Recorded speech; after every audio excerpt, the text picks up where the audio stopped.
More than half of all companies globally are family-owned or operated. Family businesses contribute 70% of the world's GDP and account for 65% of jobs. Their voices are important. Their stories must be told. Brought to you by the award-winning publication, Tharawat magazine. This is the Family Business Voice with your host, Ramya El-Agami.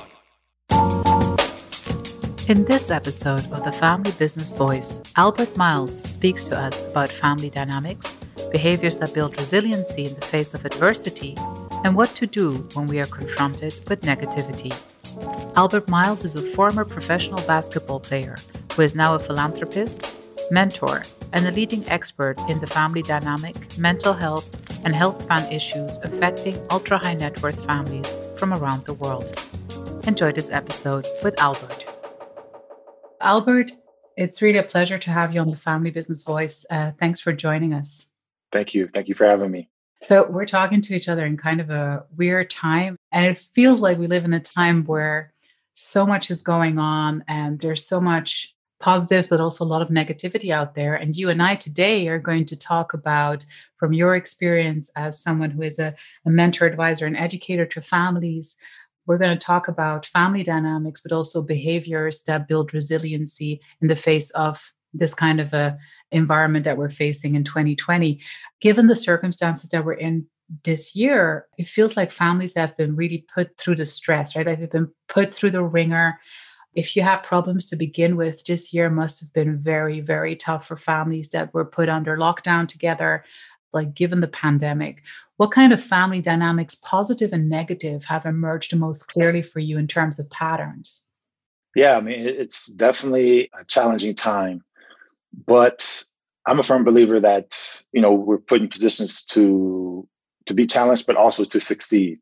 So for me, it's kind of like a test. And those are some of the things that I try to, teach and educate people about, is that although these situations are happening, we will get past it, just like we've gotten past all the other things that's happened in this world.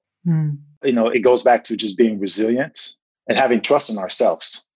And obviously that leads to family dynamics and how the families communicate and how they speak with one another, the trust issues, and just this all kinds of things that are going on. But from my point of view and the things that I've seen, positive, I like to start with the positive, is that the individuals get to spend more time together. And for some people, that could be a bad thing. Some people, that could be a good thing. But for most wealthy families, it's a good thing. And the reason why is because it allows them time to understand each other a little bit more and understand what they don't like and understand what they do like about one another. And it gives them a chance to try to solve and resolve certain issues, certain conflicts, certain things that they may not see eye to eye with. For me, that's a good thing because it's easy to avoid the problems. And a lot of times when we're in a family and we want to avoid a problem, what we do, we run out the house. We go somewhere and we get away from the individual that we're having the issue with, instead of getting together and saying, okay, I'm gonna give you 5 minutes to say what you need to say, and then you give me 5 minutes to say what I need to say, and just have that mediation of a conversation and to get to the issue. And obviously a lot of that has to do with ego. I think as human beings, we tend to have a little bit of ego and we always want to be right. Well, not always, but a lot of times we want to be right. And we don't really want to hear the other person's opinion or respect, or even just deal with the other person's opinion. But one of the things that's important is that their opinion is their opinion, just like our opinion is our opinion. There's no right or wrong when you really look at it. So if we go into family situations like that, like, hey, there's no right or wrong situation. There's no right or wrong opinion. Just say what you need to say. I will respect that. And you say what you need to say. And then that's it. We can move past that. Negatives, obviously, are those families who just never really got along. It could be kids having issues as far as with drugs, abuse, a lot of entitlement issues that I've seen that have been coming up. And now a lot of the younger adolescents are at home. So they're kind of going crazy and they're driving the parents crazy. And a lot of times the kids are not even being taken care of by the parents. They're getting taken care of by, the housemaids and things of that sort. So now the parents actually have to spend time with the kids, and they're realizing that their kids are not angels like they thought they were. Mm. I think, but you're hitting on a few things that are very important. I think that we're also going to explore in this conversation. So like, we'll talk a little bit more about like, so the individual's behavior, obviously, in this kind of a Yeah. system that is the family, but not just the family. So in our context, we talk about, so you mentioned wealthy families. So whether wealthy or not, but are families that operate together in a business, or families that just generally have to work together to be productive together, or have a shared responsibility, right? Like that goes beyond sort of like the usual, maybe usual scope. That is something that can weigh heavily on a family, and in the sense that, that those arguments about entitlement come out of usually that sense of like a shared legacy that needs to continue, or wealth that needs to be preserved. So that pressure becomes bigger, right? Like, So you mentioned a few things about how in this kind of circumstance, people are forced to kind of discover each other. You can't walk out on people. I think your avoidance, the part about the avoidance is just so true, isn't it? Like, that the fact that we realize a lot of people can't travel anymore, which I think is even a bigger thing, actually. Like, the fact that you not only can't avoid your family, you can't even avoid the situation or the context that you're in, right? Like, so you can kind of, all of that distraction is gone. But it feels like, what you're saying is like, obviously there's not just good and bad. I mean, there's also those people who would probably want to fix the situation, but because they're confronted with these dynamics for the first time, in all honesty, they don't know where to start. Or they don't know how, right? Like, so let's maybe start there and just talk through for a second. So if I'm in this situation where I'm confronted in lockdown, whatever situation in this pandemic with my family, and I realize, well, things aren't the way they should be, like, whether I'm not talking to my kids aren't talking to me, or with your spouse or whatever, like, what's my first step to saying like, okay, how am I going to fix this? Like, how am I going to like sort of like start the conversation that we never have had to have, basically. Yeah, I think for families who, like you said, who work together, who are constantly together, for me, well, one of the best ways to start is just from some type of event, some type of activity. Mm-hmm. I feel like a lot of families, they have activities that they enjoy together. So within this activity, this could lead to having this conversation. Mm-hmm. It's easier to get into the conversation while you're, I guess, kind of having fun and kind of enjoying the time. Whereas it's just like, hey, I'm waking you up in the morning. Let's have this conversation right now. You're like, can I brush my teeth? Can I eat? You're already defensive. You already have your defenses up instead of kind of easing into it. So I'm a big firm believer in easing into it, whether it's an event, whether it's just, when I say event, not necessarily like some big thing, but just some type of activity that everyone enjoys. So it's not one person who is kind of getting their cake, if you want to say that. So for that, I think that's a good one of the good ways to kind of start that. Obviously, there's many different ways depending on how many family members there are, depending on how bad the situation is. But then obviously you have there, and then you have mediators who can come in. You have people like myself who can come in and just, kind of discover and help the families with those situations. Because the reality is they are successful at what they do, which is grow the business. And it's important to have people on the outside that can help you with the things that you're not great at, so that you can that you can grow. And that's important for everyone. That's important for every successful person. Whatever we're trying to do, we need some type of person on the outside who can kind of bring their perspective, who's professional, who's an expert in that thing that we're kind of lacking, or the thing that we need, and to help us out. So, but like ultimately, I'm thrown back as a family member. Like, so for me, for my family members, so we're coming to the root cause of any of that kind of conflict lies obviously in people's behaviors. So how do we behave with each other? Behaviors that we might have had forever with each other. So I'm thrown back on my behavior, and I realize those need to change, right? Like, my behaviors need to change. Now, you come from so I want to just draw the parallel, because I think it's interesting with your background as a professional athlete, as a professional basketball player. So you come into this like from a very clear sort of like structure perspective as to how behaviors can be built and conditioned. So Yeah. I'm in this position. I realize, all right, I got to change. There's things that I'm doing that are like, that are leading to pain for other people and pain for myself. So where do I start there? Like, in terms of like building more positive behaviors that are more positive for me and more positive for my environment. Yeah, I think the first thing that we need to do is be transparent. We need to be honest with what's going on inside. I think we tend to block ourselves off and tend to not let others know that we're hurting. And that is kind of where the problem starts. And it goes back to what I Mm, said with ego. We're like, hey, we're too egotistical to let others who love us know that we're hurting, which mm, is, when you think about it, it's kind of crazy, you know? mm, And like you were saying, it's, as far as the behaviors is number one. I wouldn't be who I am without my dad teaching me these behaviors when I was a kid. mm, And from that point, it just was instilled from sports and then experiences. And then that just led to who I am now. But again, this goes back to families. What behaviors are the families creating for the business, for family dynamics, for well-being, whatever it may be? It starts with those behaviors. And it also starts with, okay, I'm hurting in this situation. I'm hurting in this area. So let me seek help so that I can fix or try to mm, manage this situation so that I can be 100% to my team, which is my family.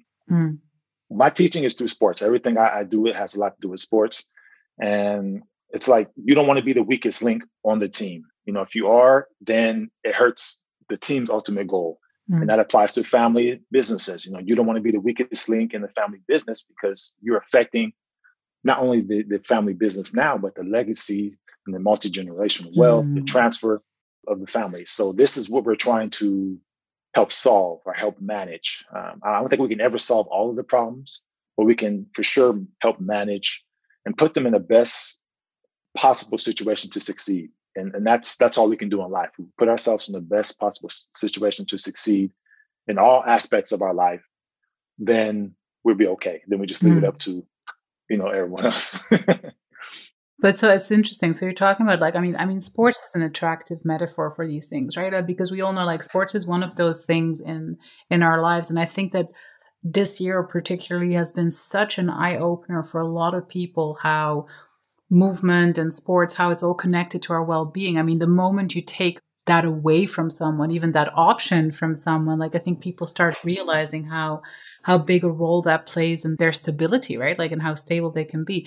So again, so maybe drawing on that, like so I mean, in sports it all seems to be quite straightforward. Like we practice, we hopefully get better, we build muscle, we build endurance, right? Like, our bodies in that way are just amazing and very rewarding, aren't they? Because they show us like there's a direct correlation that we understand today. Now, mentally, it's a bit different, isn't it? Like, to mentally change, to overcome patterns, to change a behavior. Like, is it also just a matter of practice, according to you? Yeah, it's definitely practice. I mean, practice will never make perfect because we will never be perfect, but practice will help us to become better and help us to manage the uncertainties that will come about in life. There's just no way around it. There's going to be uncertainties in everything that we do. And it's really those who have managed those situations the best who have became the best at what they do. So through sports, definitely, it's something that I guess I'm lucky in the sense to where it's like it's not really work for me, but I try to use those specific techniques, specific ideas that I've learned through sports with people, with families. I think it's important that they really look at sports and say, hey, what can I learn from sports? I'm not an athlete, but what are the traits? What are the attributes, the positive attributes that athletes and teams use to make themselves succeed? And let me try to implement those into, my family business where we're having, I don't know, where we're having not necessarily team dinners, but team functions and championships within the team, like contests, make it really competitive and also giving each individual not just money, but a respect for what they're doing, because money Mm. is one thing, but once a person feels like they're respected for what they do, once they feel like they're part of something bigger than what this one thing is, then they're really willing to give more. Mm. So for me, it's all about that. Just letting the individuals know, hey, how can we give them more? How can we make them more prideful to be and to help grow this thing that we're trying to all do? So when we're confronted with this kind of level of negativity, maybe not just in our immediate family, but like in our surroundings as well right now, right? Like, so I Yeah. talk to a lot of people these days who say that they're almost overwhelmed by mostly by the negativity from the outside, like, you know, the news, etc. And, you know, I'm not sure if it's just maybe like it possibly could just be like an impression, right? Like, because everything has been quite like, you know, Yeah. new to us with this whole COVID situation. Might just be an impression that everyone feels like there's more bad news than before, but it Mhm. sure seems like that to a lot of people. So like in terms of like, you know, that coping mechanism that you need to establish, because what I imagine, like, you know, is that we're assuming here people already realize that change is possible. Now, I actually see a lot of people that have given up, like, you know, from the outset, just saying like, you know, well, that's just the way my father talks to me, or that's just the way my kids respond to me, or that's just the way I lose generally at this game. Like, so they've already qualified themselves as, and even though like it's weird because some of these people are actually very successful, but have totally given up already, or like, or wouldn't even attempt to change things that are making them really unhappy, by the way. Like, you know, I'm not talking about small things, I'm talking about big, big things. So, like, you know, that hopelessness or like that feeling like, you know, I'm never going to win this. Like, how do you even mobilize to the point where I want to change my behavior? Like, what is that like trigger? Like, before you were talking about like conversations, events, and stuff like that. Like, what would you say would get someone out of such a firm mindset that they're just convinced that, you know, there's no way out of this. This is just too negative. Yeah, that's kind of the sad part, is that we as humans have to almost suffer to finally change a behavior that's hurting us. For an example, it could be someone who's, had a stroke Mm, that decides, okay, I need to change, or, mm, someone who had diabetes. Okay, well, I guess I need to change now because I might die, like, mm, okay, it shouldn't get to that point. And that again goes back into just the family dynamics and already building those behaviors and putting those behaviors within the family so that they mm, can become multi-generational, just like they want their wealth to become. mm, And for me, it's about, they always talk about managing, preserving wealth, stuff like that, and growing wealth. Well, let's manage and preserve and grow our family dynamics. Let's work on that just, side by side, so mm, that we can teach our kids and teach our generations to come these habits and these patterns that will make life easier so that they're not even thinking about what mm, they're doing, in a sense. And like, for example, for me, it's gotten to the point where I don't even think about the behaviors that I'm doing because it's become so normal. It's become so mm, normal. Whereas some people, for example, if you ask them to go to the gym or to work out, they're like, no, I don't think so. Or if people seeking help for, family issues, they're like, it's been 15 years. She's like that. She's crazy, or he's crazy. mm, I'm just going to deal mm, with it, and that's a sad way to live. And then, piggybacking on what you're saying, as far as what the society is showing us as far as negativity, that's their job. you know, mm, they're not going to show us that one person didn't die. They're going to show us that one person got infected, which mm, is like, it's just like, come on, that's just their job. We have to block ourselves from the negativity of social media, of TV, whatever it may be, and just focus on us and focus on, again, that moment. Like I started with in the beginning, we always get through it. It may take more time, but we always tend to get through situations. And I think right now is a perfect time to focus on those family dynamics, focus on those relationships with your family, focus on taking care of yourself more, focus on growing those habits so that once this opens up again, we're off and running. I love that idea of like, you know, at least getting out of this with something significantly different, right? Like to Yeah. just like say, tell yourself, well, when this, well, I don't think we can say it goes back to normal anymore because I think the damage is done. But like at least when the infection danger and stuff like when that kind of stuff is contained and movement is back, like, and you could escape from your family again if you wanted to, that you Yeah. don't feel you want to, basically, that you feel like, it's actually a kind of like closeness that you'd want to preserve. But I think those are obviously the best circumstances, unfortunately, not to be part of the negativity here, but unfortunately, as we know, for a lot of people, the family is actually also something that holds back from building positive behaviors and that actually takes away the confidence from the individual. We know that a lot of parents project sense of inadequacies on their kids, making these kids never dare to take any risks or never making them feel like they're good enough to reach for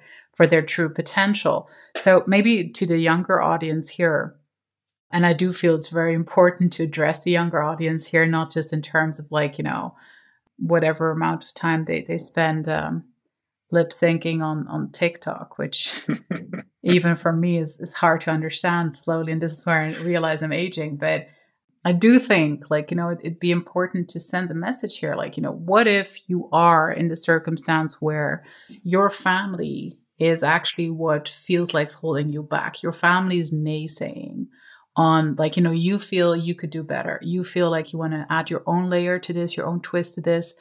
And out of fear, maybe they're doing it to protect you, right? Like because they don't want you to be disappointed, but also maybe they're doing it because they want you to stick to the role that was appointed to you and you do not go away from that script because it's important. What do you say to those young people who feel like, actually their biggest like enemy in like changing those behaviors is the insecurity they're getting from their families? Yeah, that's a tough one.